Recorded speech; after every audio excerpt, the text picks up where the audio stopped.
शुरू कर रहा है, बार बार आँख खुल रहा है, बार बार वस्त्र संभाल रहे हो। अच्छे व्यवस्थित ढंग से देते समय क्या करना, एक बार अच्छे से उसको बैठ करके अच्छे से संभाल करके अच्छे से फंसा दो। एक बार आप अच्छे से आहार, इस मामले में दक्षिण भारत में अभी कुंडलपुर में आई थी एक वो परिवार, मजाल है कि किसी का पल्लू नीचे गिर जाए। आप एक बार अच्छे से करके अच्छे से बढ़िया यहाँ से लो और ऐसे कान के यहाँ से फंसा के रखो, कैसे गिर सकता है। लेकिन हम बार बार करते हैं, बार बार ये हो चाहते हो। इस प्रकार के दोषों का करने के लिए अब आप कहते महाराज टोकते हैं, टोकते नहीं, हमें अपने। और एक बार अगर आप करते हो तो उसी हाथ से ऐसा करने के बाद उसे आहार नहीं, पहले आप हाथ करके क्या हो, क्योंकि शरीर है, चेहरे पे है, गर्मी में पसीना आ रहा है, बार बार सिर पर हाथ डाल रहे हो, इस प्रकार अच्छे से बांध करके। 10 ये बस है संव्यवहरण नाम का ऐसा संबंधी दोष है ये देने वाला। अगर हम उससे आहार लेते तो कौन सा दोष लगता, संव्यवहरण नाम का दोष लगता है। इसलिए पहले जाने के चौके में जाने से पहले अपने आप को अच्छे से व्यवस्थित, अच्छे सिर ढक दो, सिर ढक दो या अच्छे वस्त्र वगैरह को संभाल दो। ऐसा ना बार बार पल्लू गिरे या बार बार खुल रहा है, अच्छे से पहन लो। कई बच्चे ऐसे होते हैं जिनको धोती होती अच्छे से पहनते नहीं बनी, और वो बाहर में यहाँ से खुल रही है, उधर से खुल रही है, नहीं, बार बार संभालने में। अब वो गिर रहा है तो वो संभालने में लगा है, आहार दे के पकड़े, कपड़ा पकड़े, नहीं, पहले अच्छे से उसको व्यवस्थित ढंग से पहनाओ, पहना करके उसको अच्छे से ढकें, ढक करके और अच्छे से हाथों को धो, हाथ धो करके फिर बाद में आकर के क्या देना, ये ईसना संबंधी दोष है, ये कोई सामान्य बातें नहीं है। यहाँ पर आप लोगों को 4 महीने में बार बार टुक टुक करके करके फिर भी लोग आकर के क्या करते हैं, अभी भी वही है। तो अभी तो बिल्कुल यही होता है, फिर भी कभी कभार चूक ही जाते हैं, नहीं देख पाते, तो फिर आप लोगों को तो ध्यान रहता ही नहीं है। तो इस प्रकार संव्यवहरण नाम का दोष लगता है, ईसना संबंधी, है ना। बाद में अब आता 6वें नंबर पे दायक नाम का दोष। अशुद्ध दाता से जो शुद्ध नहीं है, मान लो किसी के यहाँ सूर सूतक हो गई, इस प्रकार है, या इस प्रकार के देने की पात्रता नहीं है, इनसे आहार दिला देना, उनसे आहार ले लेना। कुलादि की शुद्धि जिनके पास नहीं है, इनसे आहार लेना। इसलिए कहा 40 दोष विनाश कुल श्रावक तने घर असन को, ये कहा गया। ये कुल की शुद्धि जरूरी है। अगर हम नहीं लेते, अगर नहीं करते हैं, तो इससे क्या होता है कि दोष किसके, उनके मूल गुणों में दोष लगता है, उनके व्रतों में दोषों की उत्पत्ति हुआ करती। तो दायक अशुद्ध दाता से, सूतक पातक आदि से, दोषित जनों से। और एक और, कभी भी बच्चों को गोद में लेकर के आहार नहीं देना, महिलाएं पुरुष, कई लोग छोटे बच्चे हैं, अब क्या करें, रो रहा हो तो उसको गोद में ले लिया, महाराज मन शुद्धि वचन शुद्धि आहार। दूध पिलाती हुई महिलाओं से आहार नहीं लेना। अगर वो ऐसे हैं, इस अभी आए और उनसे पिला करके आए हैं, उनसे कहा पहले पुनः शुद्धि करके आओ, ऐसा, तो ये निषेध किया है। बच्चों को गोदी में उठा करके आहार दिलाना देना बिल्कुल नहीं। 8 वर्ष से नीचे बच्चों को आहार देने की पात्रता नहीं रहती। वो स्वयं अपने पैरों पे खड़ा हो, स्वाश्रित हो, मन शुद्धि वचन शुद्धि बोल सकता हो, ऐसा, तो उनसे ही आहार आदि देने के लिए, लेने के लिए कहा गया। तो इस प्रकार ये दायक नाम का दोष कहलाता है। ईसना संबंधी कौन सा दोष है ये? दायक नाम का दोष होता है। और उन भिन्न अप्रासुक द्रव्य में मिश्रित करते ना, जो अभी आए थे, जैसे कि अब ज़रूरत नहीं थी, क्या करें, पानी कम हो गया, गर्म पानी में जल्दी जल्दी गए तो उसमें ठंडा मिला करके ले आए। या ये हो गया बहुत गर्म था पानी, जल्दी से गए पानी छाना और सीधा ठंडा पानी उसमें मिला दिया, ठंडा करना था। तो इसको प्राशक में अप्राशक मिला देना, इस प्रकार करते हैं। तो उन भिन्न दोष नाम का दोष होता है। अपस्रक दिक में मिश्रित कर देना जो था। अब अपरिणत दोष, अग्निपक्क से आहार अथवा लवंग आदि से परिणत नहीं हुए जल आदि को देना। पानी है जो पका हुआ नहीं है, प्राशुक नहीं है, सबसे पहले ऐसा भोजन देना। तो कभी भी अप्राशुक भोजन आहार में नहीं देना चाहिए। दूसरा, जल आदि है, पानी छाना।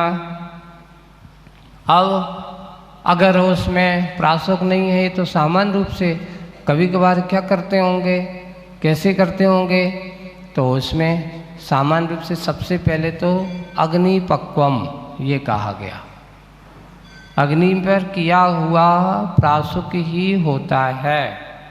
एक अपवाद के रूप में ऐसा कहा, वो तुम लोगों के लिए, महाराजों के लिए नियम नहीं है ये, है ना, तुम लोगों के लिए कि मान लो कुछ तात्कालिक व्यवस्थाएं ऐसी है, महाराज कपड़ा या भी मिला है 4-5 घंटे अब नहीं रहेगा, छाने कैसे, तो उसको आपने पानी छाना है तो हाथ में लवंग आदि डाल दिया,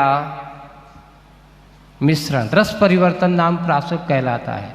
नहीं है तो थोड़ी कई लोग हल्दी डाल देते हैं, इलायची का चूर्ण डाल देते हैं उस पानी में, तो कम से कम 6 घंटे के लिए क्या हो गया, वो पानी अब रस परिवर्तित हो गया, उससे थोड़ा सा डाल दे तो इससे पानी अब 6 घंटे छानने की ज़रूरत नहीं है, 6 घंटे तक है। इस प्रकार के पानी आदि से परिवर्तित नहीं हुआ ऐसा पानी आदि भी देना, अग्नि से बिना पका हुआ, तो उसमें अपरिणत ऐसा लिखा।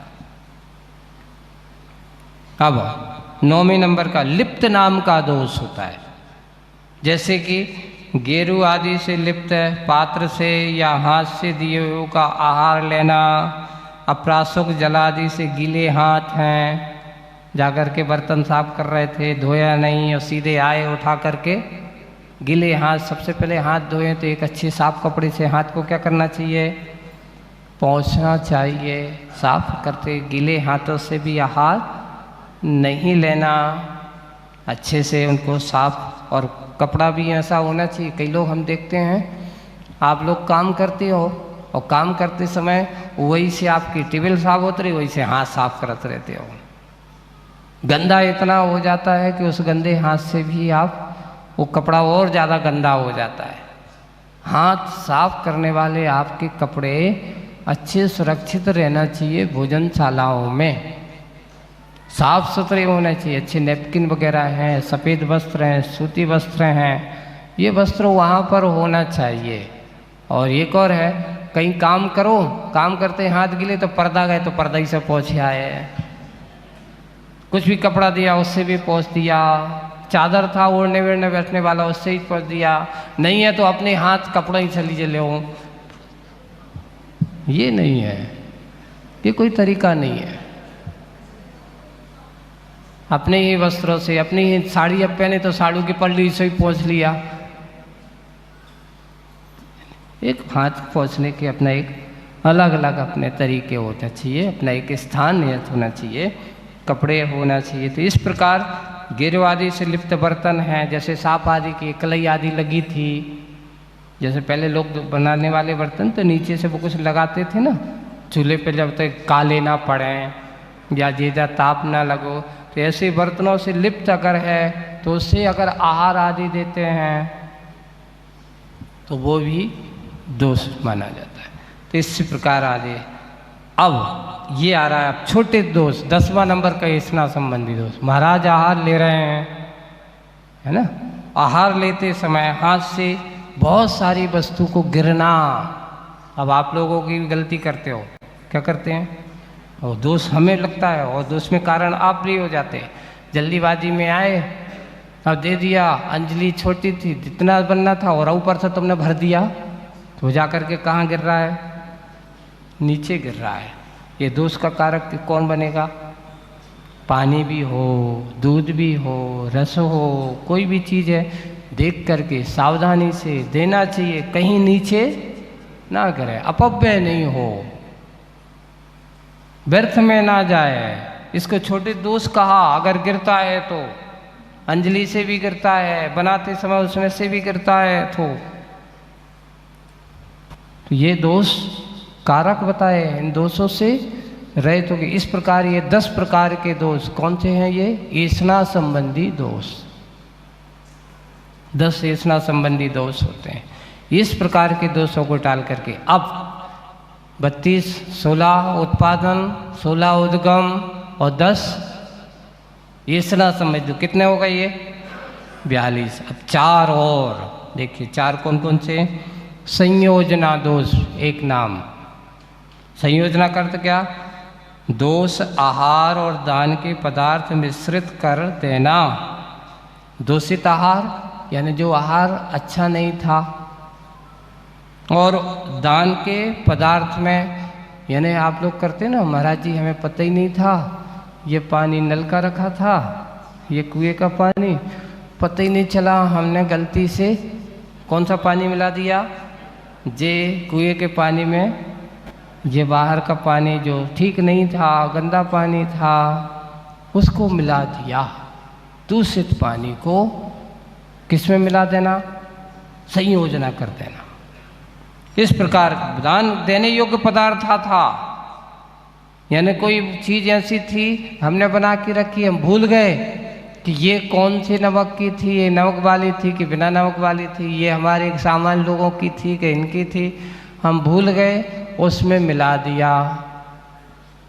तो इस प्रकार के संयोजना करके देना। ठंडा उष्ण आदि मिला करके देना ठंडा, ये संयोजना आदि दोष।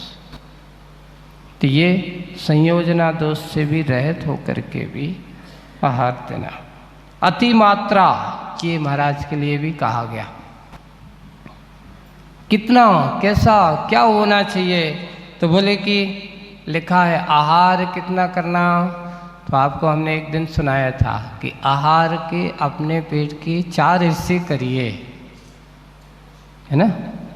तो उसमें लिखा है कि दोष अप्रमाण से रहते, तो उस पर कहा उधर के इन्हें 2 भाग किए हैं। तो उनमें कहा गया एक भाग में पेय पदार्थ से पूरित करना और एक भाग कैसा करना? खाली रखना। तो हमारे यहाँ आचार्य कहते 4 भाग कीजिए। एक भाग में अन्न होना चाहिए, 2 भाग में जल होना चाहिए, तीसरा भाग खाली रहना चाहिए।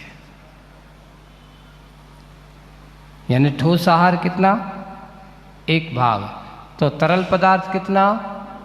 2 भाग, क्योंकि उसको पचाने के लिए। और 1 भाग क्या रखना? खाली रखना। क्यों?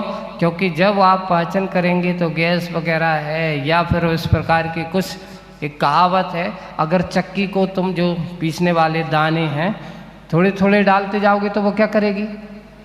और एकदम भर दो तो चक्की बंद हो जाएगी। वो चक्की भी पीसने का काम ऐसे ही अपने पेट के लिए भी कहा गया। यही है। तो उन्होंने कहा अति मात्रा, उधर के 2 भाग आदि करते पूरित करते हुए 1 भाग खाली रखें। लेकिन अच्छा मन का मिल गया है, सब भूल गए कि मुझे कितना लेना था, कितना नहीं लेना था, और लेकर के आ गए। अब आलस आ रहा है, स्वाध्याय आदि की क्रियाओं में क्या हो रहा है? धर्म ध्यान में मन नहीं लग रहा है, पेट दर्द कर रहा है, महाराज गैस बन रही है। तो ये चीज़ें नहीं हो। तो इससे कहा इसका उल्लंघन ना, अति मात्रा में भोजन ना हो, उससे अति मात्रा अति भोजनाय ऐसा नहीं होना चाहिए। तो इसलिए ये दोष भी अगर होता है अति मात्रा में तो इसको दोष का कारक कहा। और तीसरा अंगार दोष। अंगार दोष का है अति लंपटता से भोजन करना। ऐसा लग रहा है जैसे बहुत दिन से खाया ही ना हो। गृद्धता के साथ भोजन करना, इसको अंगार दोष। आसक्ति के साथ भोजन करना, ऐसा अंगार दोष। और चौथा नंबर इसमें धूम्र दोष, अंतिम। धूम्र दोष का अर्थ होता है अपने को इष्ट नहीं है, शरीर को लिए वो हितकारी नहीं है, पर ऐसे पदार्थ को मन में बहुत अच्छा लग रहा है एक दो उसको लेना, और एक दूसरा एक और है मन को अच्छा नहीं, यानी जो खाने में अच्छा नहीं है। जैसे डॉक्टर ने कहा कि आपका शरीर विकृत हो रहा है, बुखार आ रहा है, आपको तो चिरायते का काढ़ा पीना ही पड़ेगा। काढ़ा है, नीम का काढ़ा से भी ज़्यादा कड़वा होता है चिरायता, अब वो लेना पड़ेगा। तो अब वो ले तो रहे हैं, पर मन में क्या कर रहे हैं? ग्लानि कर रहे हैं, निंदा का भाव लेकर के, मैं कैसे खाऊं, तुम लोग मुझे तो ऐसे खिला खिला के मार डालोगे,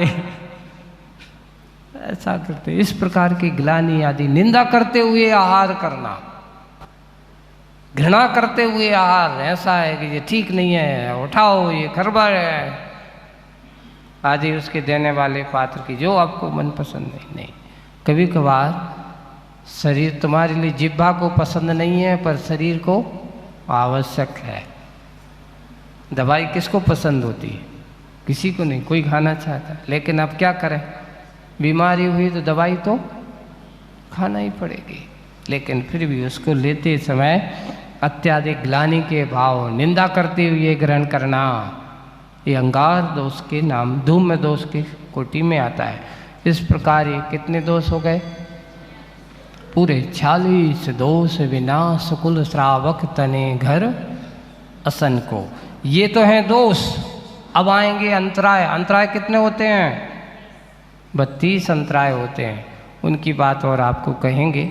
अभी तो आज 46 दोषों का कथन किया गया, अब मुनिराजों को 32 प्रकार के अंतराय कैसे हो सकते हैं, कैसे कैसे अंतराय हो जाते हैं, उन अंतरायों को टालते हुए भी, अंतराय अगर इस प्रकार होते हैं तो भी ये दोष हो सकते हैं।